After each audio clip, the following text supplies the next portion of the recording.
actually have Jacob roaming with a mic, so we can all hear your comments.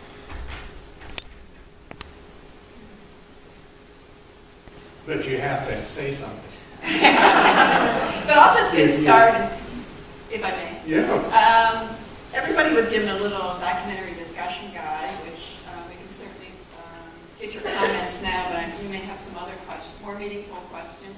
But this is sort of your little guide to think about what your escape fire might be, as Anita said in our last showing. So what plans do you have maybe to change your own self? What can you do to make the change the dialogue about healthcare? What can you do for your family? Maybe within even your own organizations.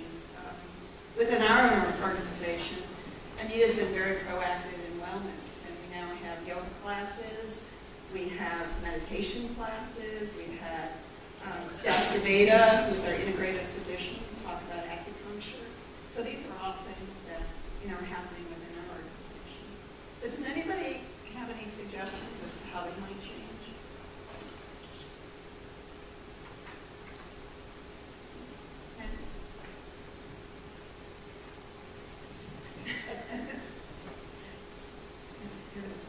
Thank you.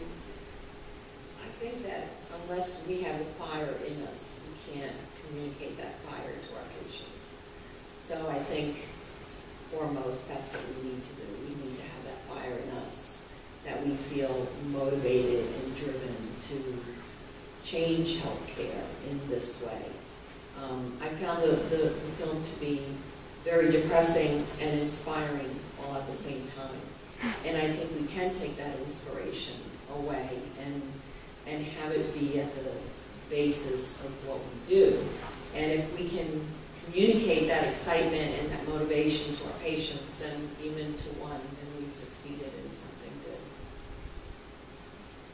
I think that was the consensus in the last group as well. It's both sort of depressing, because we're talking about everything that's wrong, but the inspiration, I don't know, that last guy really gets to me. I love this thing of I'm not changed, but I'm changing. That's the process. Yeah, just see. Oh, thank you.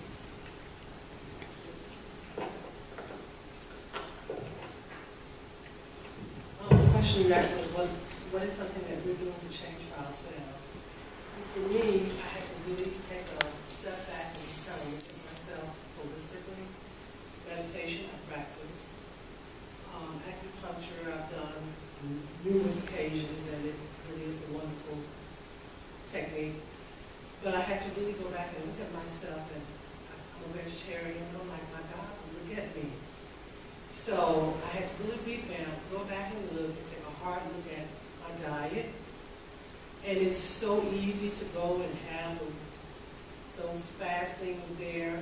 But as it said, even in the documentaries, those things that will cost your health to be hindered in the long run.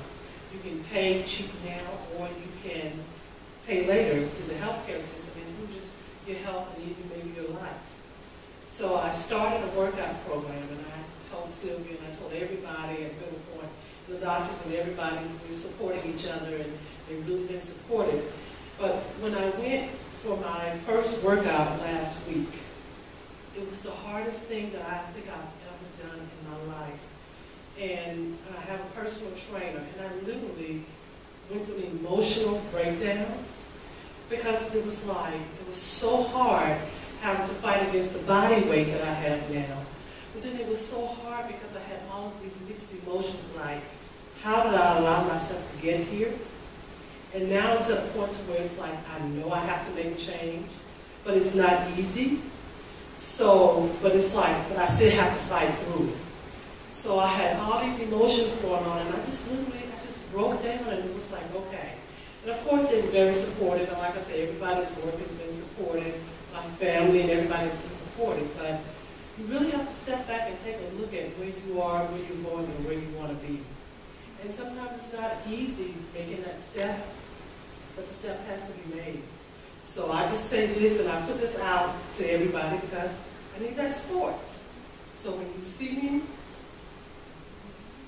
ask me how am I doing, and give me that pat to help me keep going forward.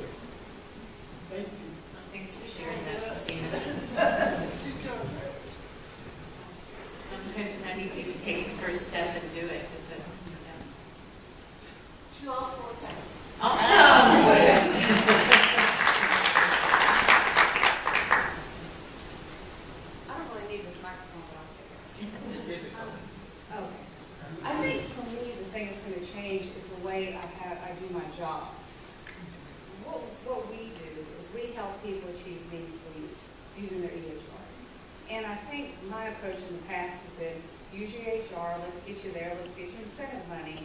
You know, and I kind of get the whole, you know, look at hypertension, look at these things, but I think watching the movie, I thought, you know, this is really, when I'm focusing on your EHR, I need to get you away from the EHR and focus on your patients.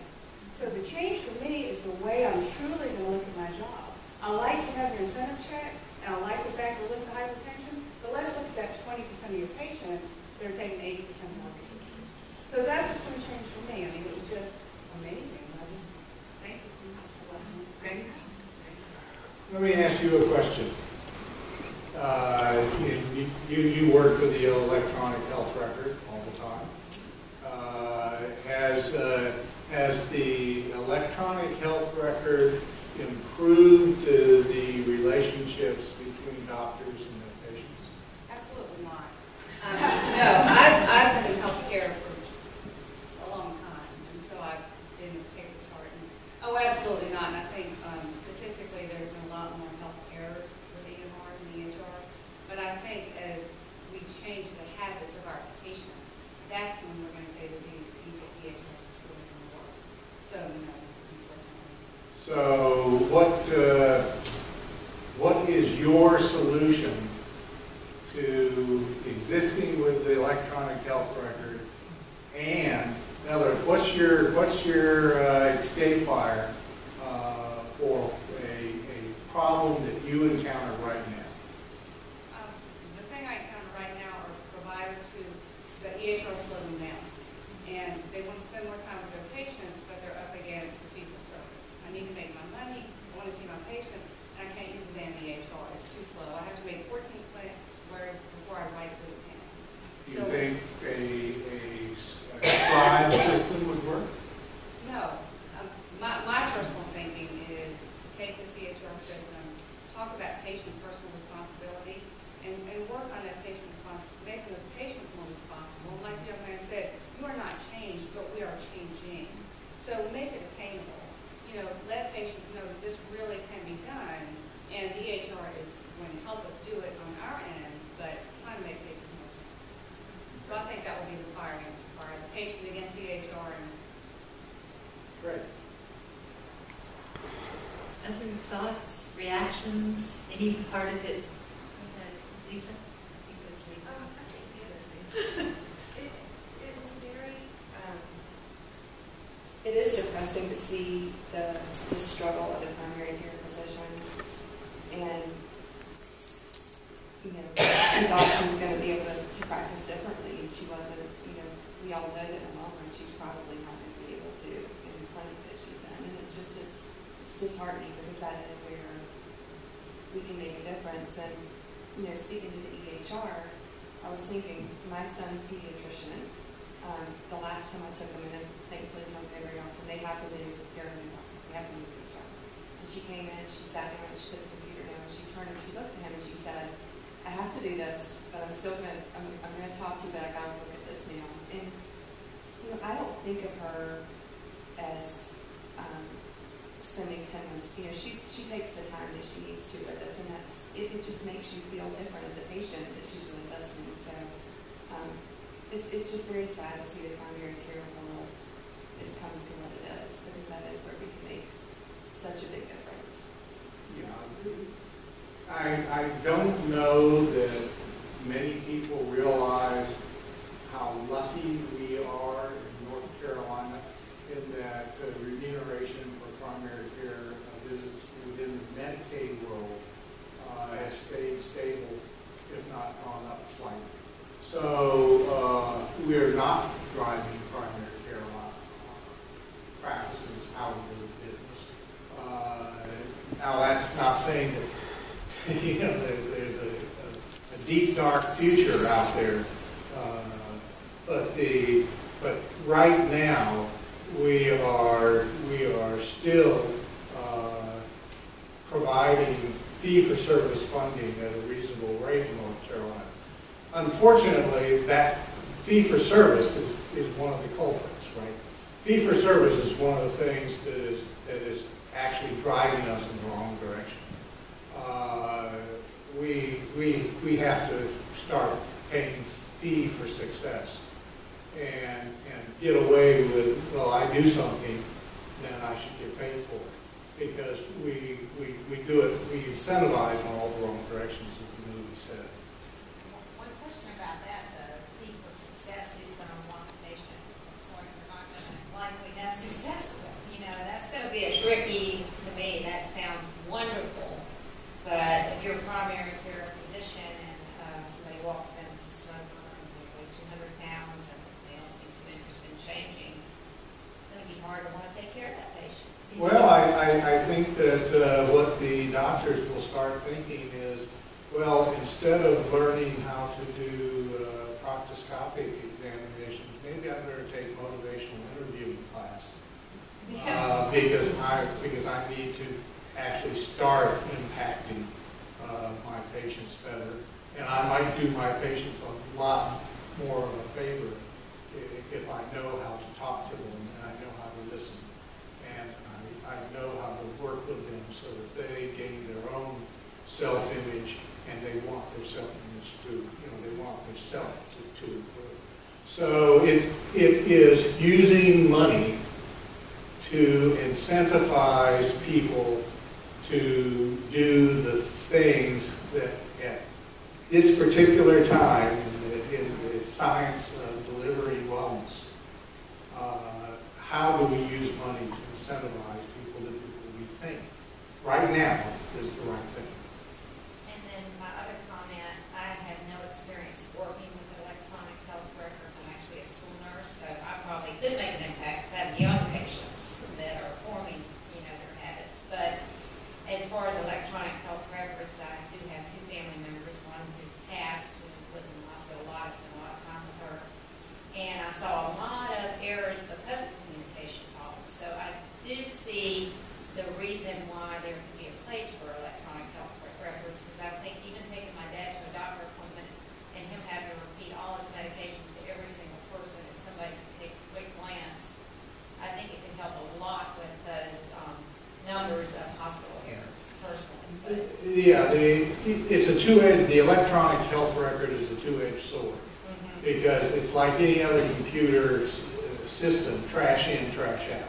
So once you put in something that's incorrect into the electronic health record, it like lives and just doesn't seem to go away. And it just propagates its incorrectness. But the electronic, what it does do great is it transfers information if you go after it. And that's the really good thing. So ultimately, I think it will be beneficial. We just have to learn how to use it. how to make them talk to each other. Yeah. I just as an aside before you talk, I just finished a meeting with the Charlotte-Mecklenburg school system. And they asked me if we could take teachers from the Charlotte-Mecklenburg schools, bring them into our hospitals, and so that they know what they're supposed to be teaching and why they're supposed to be teaching sciences and stuff like that. And I looked at them and said, I don't give a hoot if you teach them science. I could teach them how to talk, teach them how to communicate. Your English teachers are more important to me than your science teachers. It's an emphasis thing.